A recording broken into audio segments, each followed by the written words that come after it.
오늘 주신 말씀을 나누겠습니다. 히브리서 2장 5절 말씀부터 10절까지 말씀을 보겠습니다. 히브리서 2장 5절부터 10절까지 말씀을 봉독합니다. 신약성경 353페이지에 있습니다. 말씀을 제가 봉독하겠습니다. 하나님이 우리가 말한 바 장차 올 세상을 천사들에게 복종하게 하심이 아니니라. 그러나 누구인가가 어디에서 증언하이르되 사람이 무엇이기에 주께서 그를 생각하시며 인자가 무엇이기에 주께서 그를 돌보시나이까. 그를 잠시 동안 천사보다 못하게 하시며 영광과 존귀로 관을 씌우시며 만물을 그 발 아래에 복종하게 하셨느니라 하였으니 만물로 그에게 복종하게 하셨은즉 복종하지 않은 것이 하나도 없어야 하겠으나 지금 우리가 만물이 아직 그에게 복종하고 있는 것을 보지 못하고 오직 우리가 천사들보다 잠시 동안 못하게 하심으로 입은 자 곧 죽음의 고난 받으심으로 말미암아 영광과 존귀로 관을 쓰신 예수를 보니 이를 행하심은 하나님의 은혜로 말미암아 모든 사람을 위하여 죽음을 맛보려 하심이라. 그러므로 만물이 그를 위하고 또한 그로 말미암은 이가 많은 아들들을 이끌어 영광에 들어가게 하시는 이래 그들의 구원의 창시자를 고난을 통하여 온전하게 하심이 합당하도다. 아멘. 여호와 우리 주여 찬양하고 말씀을 나누겠습니다. 우리 말씀 듣기 전에 이 찬양으로 음성을 올리겠습니다.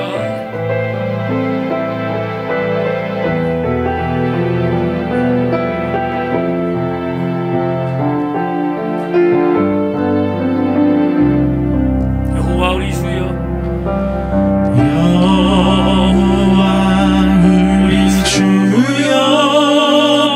주의 이름이 온 땅에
하나님, 오늘 말씀을 선포하고 듣겠습니다.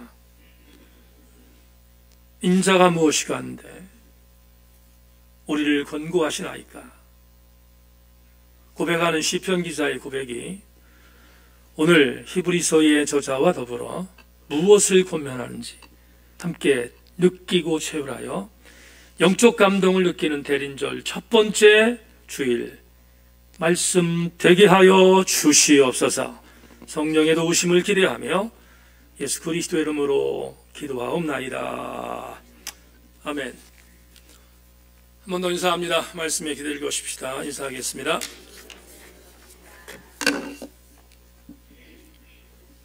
오늘 일부 예배만 전통 예배를 드리기 때문에 일부 예배가 히브리서 강해의 시간입니다. 여러분과 함께 나눌 말씀의 제목은 바로 이것이었습니다. 이런 제목을 갖고 말씀의 은혜를 나누겠습니다. 은혜 받고 돌아가시기를 주의 이름으로 축원합니다. 기도처에서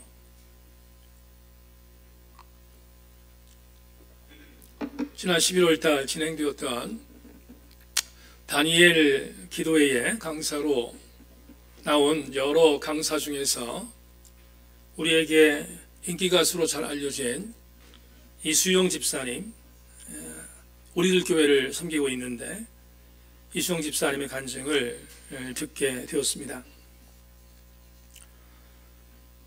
이 집사님의 간증의 내용은 요약하면 이렇습니다. 아버지가 갑작스럽게 교통사고로 사망하고 어머니는 생활고에 견디다 못해서 재혼을 결심해서 재혼을 했는데 그 재혼한 어머니의 상대자였던 이수영 집사의 계부는 막대 먹은 사람이었습니다. 그래서 심각한 폭력이 자행되어서 이수영 집사님 물론 그의 동생들까지 짓밟힘을 당하는 그런 고통 속에 있었습니다. 그러던 어간 어머니까지 아버지와 똑같은 방법으로 교통사고로 사망을 하게 되었고 자살을 결심한 이수영 집사는 자살하기로 마음을 먹었습니다. 그런데 이모저모의 이유로 자살에 실패했습니다.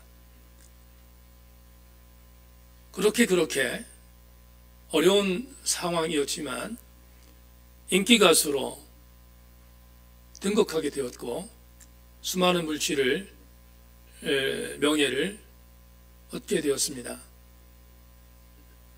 그러던 어간 친족의 매니저로 활동하던 친족에 의해서 경제적인 사기를 당하게 되었고 다시 나락으로 빠지게 되었습니다.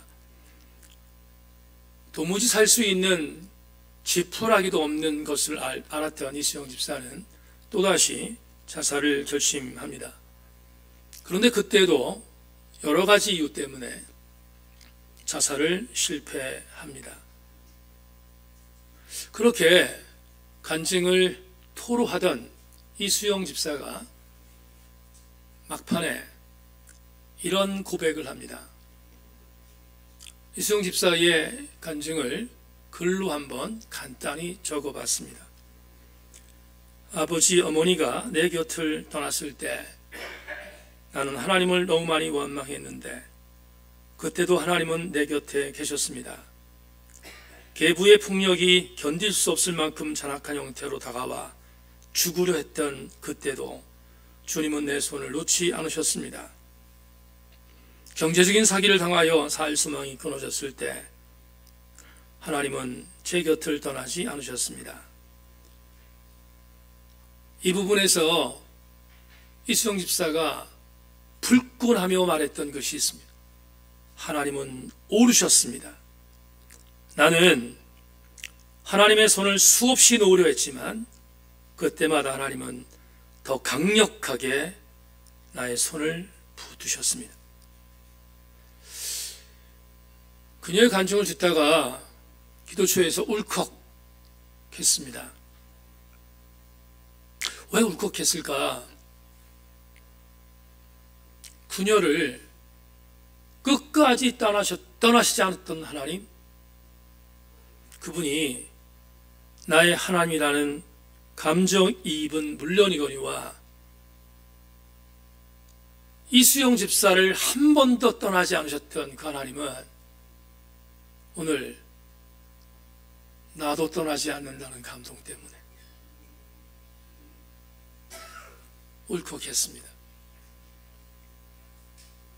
그렇다면 질문을 한번 던져봐야겠습니다. 왜 하나님은 수없이 하나님의 손을 놓으려고 했던 이수영 집사를 떠나지 않으셨고 오늘 여러분을 떠나지 않으며 여기 있는 이종을 떠나지 않으셨을까? 질문에 답해봐야 할 것 같습니다. 왜 하나님은 우리를 결코 떠나지 않으실까? 저는 오늘 넉넉하지 않은 본문이지만 본문을 해석하면서 이 답을 설교의 마지막에 여러분에게 드리겠습니다. 본문으로 돌아갑시다. 오늘 5절을 함께 읽겠습니다. 5절 같이 읽겠습니다. 준비 시작. 하나님이 우리가 말하는 바 장차 올 세상을 천사들에게 복종하게 하심이 아니니라. 여러분, 지금 개역개정판에 번역되어 있는 이 번역을 누가 이해하겠습니까? 아무리 봐도 저 말이 무슨 말인지를 알 수 없습니다. 왜냐하면 상당히 많이 직역했기 때문입니다. 그런데 문법에 대한 부분에 있어서 어순의 의미가 확 들어오지 않는 것은 헬라 원어 성경의 의미를 직역했기 때문이라고 여러분들이 이해해 주시고, 도저히 저도 모르는데 여러분 아시겠습니까? 이 5절이 어떤 뜻인가? 유진 피터슨의 메시지로 다시 읽겠습니다. 하나님께서는 지금 우리가 감당하고 있는 이 구원의 일을 천사들의 손에 맡기지 않으셨습니다. 의미가 들어오셨지요? 하나님께서는 지금 우리가 감당하고 있는 이 구원의 일을 천사들에게 맡기지 않으셨다. 그렇다면 지난 설교들과 연관됩니다. 구원의 사건은 오로지 주님 예수 그리스도께서 행하셨던 일이라는 사실을 5절이 우리에게 알려주고 있습니다. 근데 주목할 것은, 여러분들 눈치가 빠르신 분들은 다 캐치하셨겠지만 오늘 본문 이전까지 구원자라고 하는 구원의 주체인 아들 예수 그리스도의 이름이 나오지 않아요. 1장 전체에서 그리고 2장 1절로 4절까지 아들이라는 대명사로, 아들이라는 대체명사로 사용이 되었지만 이름은 등장하지 않았는데 유일하게 오늘부터 구원자가 누구인지를 히브리서 저자가 밝히고 있습니다. 구원자 이름이 드디어 등장합니다. 9절을 여러분 주목하십시오. 자막 보십시오. 오직 우리가 천사들보다 잠시 동안 못하게 하심을 입은 자, 곧 죽음의 고난 받으심으로 말미암아 영광과 존귀로 관을 쓰신, 따라합시다. 예수를 보니. 이름이 나왔습니다. 누구? 예수입니다. 예수를 보니 이를 행하심은 하나님의 은혜로 말미암아 모든 사람을 위하여 죽음을 맛보려 하심이라. 아멘. 드디어 히브리서 저자는 저와 여러분을 구원해 주신 주체가, 그리고 이 히브리서를 읽고 있는 독자들 구원해 주신 주체가 아들이었지만 그 아들의 이름이 예수임을 본문에서 처음으로 밝히고 있습니다. 그런데 9절에서 주목할 것은 예수라는 이름도 중요하지만 처음으로 밝힌 우리를 구원하신 예수께서 행하셨던 사역이 나옵니다. 9절에 예수께서 행하셨던 사역이 나오는데 이 사역을 역시 유진 피터슨의 메시지로 여러분에게 소개해서 이해를 돕겠습니다. 9절을 유진 피터슨의 메시지로 읽겠습니다. 우리가 보는 것은 천사보다 조금 못하게 지어져서 죽음을 경험하시고 천사보다 더 높은 곳에 앉으셔서 에덴의 새벽빛으로 빛나는 영광의 관을 쓰신 예수입니다. 그렇다면 아주 선명하게 우리에게 구원의 은혜를 주신 예수께서 행하셨던 두 가지의 사역이 분명히 기록되어 있습니다. 오늘 여러분과 나눌 설교의 테마입니다. 예수께서 우리를 위해 행하셨던 두 가지의 사역이 뭘까? 첫째, 죽음을 경험하게 하셨다. 하나님은 아들 예수에게 죽음을 경험하게 하셨다고 말합니다. 두 번째, 영광의 관을 쓰게 하셨다라고 말합니다. 그렇다면 이 두 가지가 뭘까? 우리 뜨끈뜨끈하게 크로스의 팔기생들, 크로스에서 헤리웬트 목사님이 이것을 뭐라고 했습니까? 첫 번째인 죽음을 경험하게 하셨다는 사건을 예수 그리스도의 비하라고 말했고, 영광의 관을 쓰게 하셨다는 것은 예수 그리스도의 승기였다. 이렇게 헤리웬트 목사님, 크로스웨이의 저자인 헤리웬트 목사님이 이렇게 말을 했으면 우리는 이미 크로스웨이를 통하여 공부했습니다. 그렇다면 오늘 살필 것은 두 가지입니다. 첫째는 예수 그리스도의 비하요, 둘째는 예수 그리스도의 승기입니다. 절대로 따로 때로는 안 되는 이 두 가지의 예수님의 사역을 지금부터 살피겠습니다. 첫째, 예수 그리스도의 비하입니다. 오늘 본문 6절부터 8절까지 기록되어 있는 성서적 근거를 여러분에게 읽어드리겠습니다. 여러분 자막을 보십시오. 그러나 누구인가가 어디에서 증언하여 이르되 사람이 무엇이기에 주께서 그를 생각하시며 인자가 무엇이기에 주께서 그를 돌보시나이까. 그를 잠시 동안 천사보다 못하게 하시며 영광과 존귀로 관을 씌우시며 만물을 그 발 아래에 복종하게 하셨느니라 하였으니, 만물로 그에게 복종하게 하셨은즉 복종하지 않은 것이 하나도 없어야 하겠으나 지금 우리가 만물이 아직 그에게 복종하고 있는 것을 보지 못하고. 이 구절을 지금부터 여러분들에게 주석하겠습니다. 본문이 넉넉하지 않지만 담임 목사의 주석을 여러분 잘 귀담아 들으시면 이해할 수 있습니다. 6절에서 그러나 누구인가가 어디에서 증언하여 이렇게 말했습니다. 여기에 누구인가는 시편 기자이고요, 어디에서 인가는 시편 8편입니다. 우리 조금 전에 여러분 찬양했죠? 찬양의 가사의 배경이 시편 8편이에요.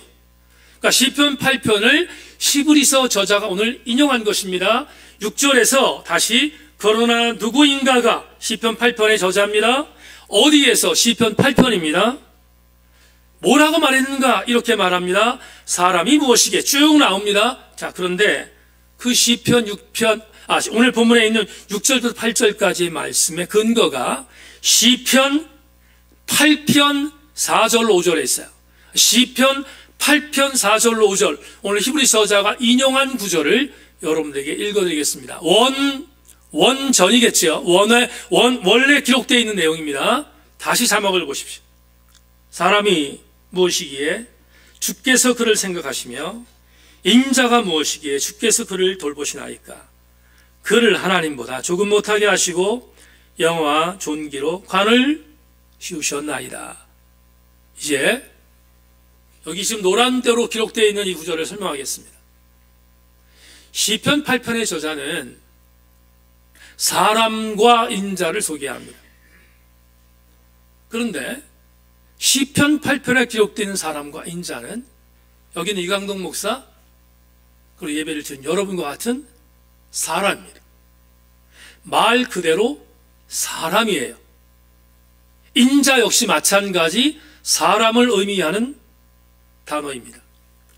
그런데 시편 8편의 저자가 뭐라고 말했는가?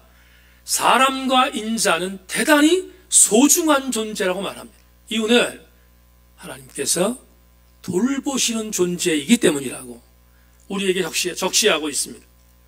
분명히 시편 8편에서 뭐라고 말하고 있는가 하면 사람과 인자는 하나님보다는 조금 못한 존재이지만 그러나 하나님이 돌보시는 위대한 존재임을 시편 8편에서 우리에게 분명히 제시하고 있습니다. 다시 한번 여러분 강조합니다. 오늘 히브리서 저자가 인용한 시편 8편에 기록되어 있는 사람과 인자는 우리와 같은 사람임을 분명히 여러분에게 말씀드립니다. 그런데 오늘 본문은 분위기가 사뭇 달라집니다. 어떻게 달라지는가? 똑같이 시편 8편에 있는 인용문을 시편을 인용했지만 오늘 히브리서 저자가 말하는 사람과 인자는 달라요. 어떻게 다른가? 오늘 본문에 나오는 히브리서 2장 6절부터 8절에 있는 인자와 사람은 사람의 모양으로 오신 예수님이에요. 다시 주목하십시다. 시편 8편의 사람과 인자는 저와 여러분과 같은 인간입니다. 사람입니다. 그런데 오늘 본문에 있는 인용되어 있는 시편 8편의 사람과 인자는 사람의 모습으로 이 땅에 오신 예수 그리스도이십니다. 여러분, 왜 예수가 사람과 인자로 표현됐을까? 이유가 뭘까? 우리 이미 알아요. 빌립보서 2장에서 예수께서 이렇게 오셨다는 사실. 빌립보서 2장 말씀에 대한 부분들을 읽겠습니다. 2장 6절로 8절은 대표적인 성육신의 구절이죠. 이렇게 말합니다. 그는 근본 하나님의 본체시나 하나님과 동등됨을 취할 것을 여기지 아니하시고 오히려 자기를 비워 종의 형체를 가지사 사람들과 같이 되셨고 사람의 모양으로 나타나사 자기를 낮추시고 죽기까지 복종하셨으니 곧 십자가에 죽으심이라. 다 같이 아멘. 예수님은 사람의 모양을 하고 이 땅에 오셨습니다. 히브리서 저자는 오늘 본문에서 바로 그 사람이신 예수 그리스도를 소개하고 있습니다. 그런데 이렇게 오신 사람의 모습으로 오신 예수님을 신학적인 용어로 뭐라고 말하는가? 예수 그리스도의 비하라고 말합니다. 그러면 비하라는 말은 누구를 비하한다 그러면 부정적인 단어로 여기잖아요. 그러니까 비하라는 단어를 쓰면 예수 그리스도에게 뭔가 부정적인 의미를 씌운 것처럼 여기지만 절대로 그렇지 않습니다. 예수 그리스도의 비하는 우리에게 엄청난 복입니다. 왜 그런가를 거슬이라고 하는 교수의 주석으로 읽어드리겠습니다. 시편 8편의 사용은 흥미롭다. 왜냐하면 이 시편은 단 한 번도 메시아적으로 간주된 적이 없기 때문이다. 원래 문맥은 사람이다. 그렇지만 일상적인 사람이 아니라 이상적인 사람이다. 이것은 인자라는 호칭 사용에 의해 암시된다. 창조 시의 사람은 땅을 지배할 권리를 부여받았다. 그러나 타락 이후로는 그 복종하게 하는 권위가 모자랐다. 그러므로 이 시편은 오직 이상적인 사람에게 성취된다. 그분이 바로 예수 그리스도이시다. 주목하세요. 거슬이는 시편에 기록되어 있는 우리와 같은 인간, 똑같은 인간인 것을 인정하지만 거슬이 교수가 말합니다. 시편에 기록되는 그 인간, 그 인자, 그 사람은 오늘 본문 히브리서 저자가 인용한 이유는 사람의 모양을 하고 이 땅에 오신 예수 그리스도가 비하하셨기에 그분은 우리를 위하여, 우리의 죄를 위하여 십자가에 달려 돌아가신 우리의 구세주인 것을 확신시켜주기 위하여 히브리서 저자가 오늘 본문에서 예수를 인용했다고 분명히 제시하고 있습니다. 그렇다면 저는 오늘 9절 말씀이 은혜로 다가옵니다. 어떻게 다가오는가? 오늘 9절 다시 읽겠습니다. 오직 우리가 천사를 보다 잠시 동안 못하게 하심을 입은 자 곧 죽음의 고난을 받으심으로 말미암아 영광과 존귀로 관을 쓰신 예수를 보니 이를 행하심은 하나님의 은혜로 말미암아 모든 사람을 위하여 죽음을 맛보려 하심이라. 사랑하는 교우 여러분, 사람으로 오신 예수, 사람으로 오신 예수 그리스도의 비하하심, 그 비하하심이 있었기에 오늘 저와 여러분들이 여기에 나와서 예배를 드릴 수 있는 것이며 예수 그리스도께서 비하하심으로 자기를 낮추셔서 우리에게 오셨기에 우리는 오늘 구원받은 대상으로 예배자가 될 수 있었던 것임을 히브리서 저자가 우리에게 제시하고 있습니다. 이제 우리는 10절을 읽어야 되겠습니다. 10절 보십시다. 10절 이렇게 말합니다. 그러므로 만민이 그를 위하고 또한 그로 말미암아 이가 많은 아들들을 이끌어 영광에 들어가게 하시는 이래 그들의 구원의 창시자를 고난을 통하여 온전하게 하심이 합당하도다. 공동번역으로 이 구절을 다시 읽겠습니다. 하나님은 만물을 창조하신 분이시며 만물을 그분을 위해서 있습니다. 그러므로 하나님께서 당신의 많은 자녀들이 영광에 참여할 수 있도록 그들의 구원의 창시자로 하여금 고난을 겪게 해서 완전하게 하신다는 것은 당연한 일이었습니다. 사람의 모습을 하고 이 땅에 오신 예수님, 인간의 모습을 하고 이 땅에 오신 예수님, 사람의 모습이었기에 천사보다 조금 못할 수 있었지만 그러나 그렇게 비하하셨기에 말로 형용할 수 없는 은혜가 우리에게 임한 것은 그건 다시 한번 강조합니다. 오늘 새인교회 교우들이 요한전서가 기도한 것처럼 우리 모두가 죄의 구렁텅이에 있었지만 어쩔 수 없이 우리가 우리 스스로를 구원할 수 없었던 우리의 인격을 예수 그리스도께서 낮아심으로 비하하심으로 인간으로 오심으로 우리를 구원하셨다는 사실을 10절이 우리에게 강력하게 선포가 있음을 다시 한번 강조합니다. 교우 여러분, 예수께서 비하하심은 우리에게 구원의 문이 열린 사실임을 명심하고 예수의 낮아심에 감사하는 우리 모두가 되기를 주의 이름으로 축원합니다. 설교의 두 번째 마지막, 그렇다면 비하로 끝났는가? 그럴 리가 있습니까? 오늘 두 번째는 우리에게 엄청난 감동을 불러일으킵니다. 예수께서 비하심으로 하나님은 당신 아들 예수 그리스도를 승귀시키셨습니다. 승기라는 말 어렵지요? 본문 8절로 9절에 승기를 설명하고 있습니다. 자막 보십시오. 만물을 그 발 아래 복종하게 하셨느니라 하였으니 만물로 그에게 복종하게 하셨은즉 복종하지 않은 것이 하나도 없어야 하겠으나 지금 우리가 만물이 아직 그에게 복종하고 있는 것을 보지 못하고 오직 우리가 천사들보다 잠시 동안 못하게 하심을 입은 자 곧 죽음의 고난을 받으심으로 말미암아 영광과 존귀로 간을 쓰신 예수를 보니 이를 행하심은 하나님의 은혜로 말미암아 모든 사람을 위하여 죽음을 맛보려 하심이니라. 그리스도 예수께서 낮아주셔서 십자가를 지셨습니다. 그러자 기가 막힌 반전의 드라마가 쓰여집니다. 아버지 하나님께서는 사람 내의 모습을 갖고 사람을 위해 오셔서 사람을 위하여 십자가에 죽게 만들었던 아들 예수 그리스도를 다시 살리신 뒤 살리신 그 예수 그리스도를 모든 만물이 복종하게 만드는 높은 자리로 끌어올리셨음을 히브리서 저자가 우리에게 선포하고 있습니다. 모든 만물이 복종할 수 있는 자리로 올리신 사건을 신학적인 용어로 그리스도의 승기라고 말합니다. 오늘 본문은 우리에게 중요한 의미를 두 가지를 시사합니다. 오늘 본문 8절로 9절에서 두 가지를 시사하고 있는데 뭘까? 이것입니다. 여러분 8절의 뉘앙스를 보시면 다시 한번 8절을 보시면 이렇게 말합니다. 만물을 그 발 아래 복종하게 하셨느니라 하였으니 만물로 그에게 복종하게 하셨은즉 복종하지 않은 것이 하나도 없어야 하겠지만 지금 우리가 만물이 아직 그에게 복종하고 있는 것을 보지 못한다. 그렇다면 두 가지를 8절이 우리에게 제시하고 있습니다. 첫째, 아들에게 영광과 존귀를 얻게 하신 사건은 보고 있습니다. 여러분에게 설교 통해서 많이 얘기했습니다. 여러분 스데반이 순교할 때 우편 보좌에서 벌떡 일어나서 스데반의 순교를 응원하셨던 예수님을 성경이 말합니다. 분명히 사도행전 기자가 말합니다. 누가가 이렇게 말합니다.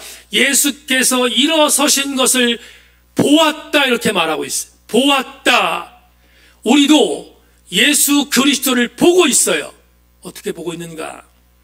예를 하나 들겠습니다.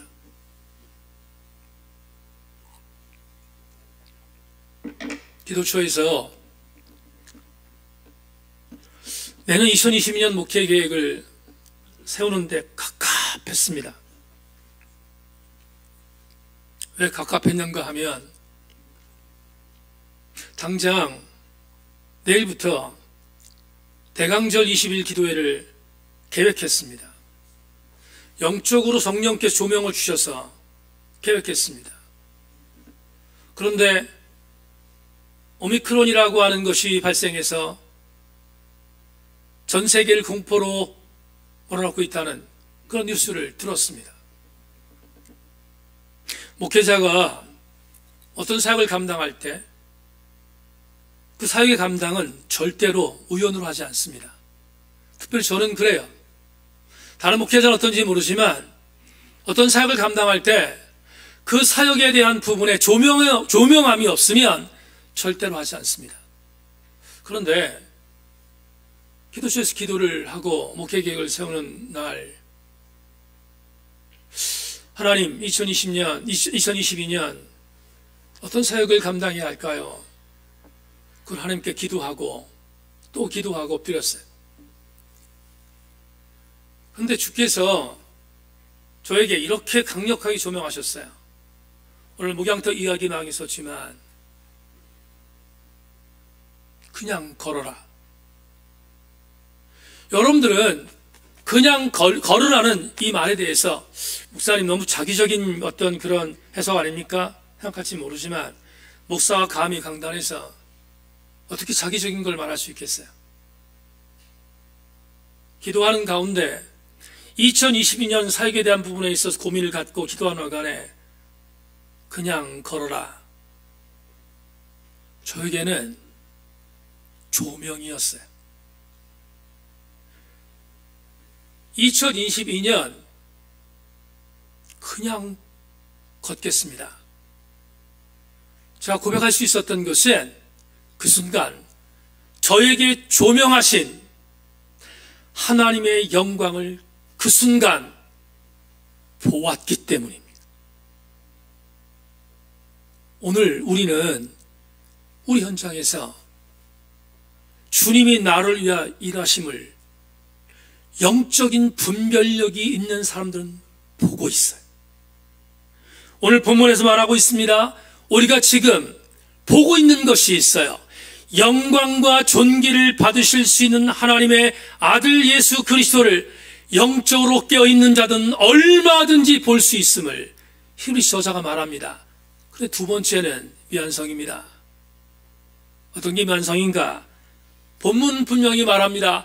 모든 만물이 그분의 발 앞에 엎드리도록 만들었지만 그러나 많은 사람들이 엎드리지 않았음을 시사하고 있잖아요. 모두가 다 엎드립니까? 그렇지 않아요. 모두가 다 엎드리는 것 좋겠지만 아직은 아닙니다. 실망할 것인가? 저는 주의 말씀을 믿어요. 뭘 믿습니까? 이걸. 아직은 모든 만물이 하나님 앞에 그분의 아들 앞에 무릎을 꿇지 않았지만 반드시 무릎 꿇을 그날이 올 것을 믿습니다. 그걸 오늘 히브리서 저자는 히브리서 독자들에게 말하고 있습니다. 주재천 교수가 이렇게 이 본문을 해석합니다. 우리는 우리의 인식의 틀로 규정한 지금이라는 기준에 비추어 만물이 그리스도 아래 복종하는 현실을 아직 보지 못한다. 그러나 하나님의 인식 체계로 볼 때 그 일은 이미 일어나고 있는지도 모른다. 하나님을 믿는다는 것은 우리의 봄의 한계를 인정하고 하나님 말씀의 확실성을 받아들임을 의미한다.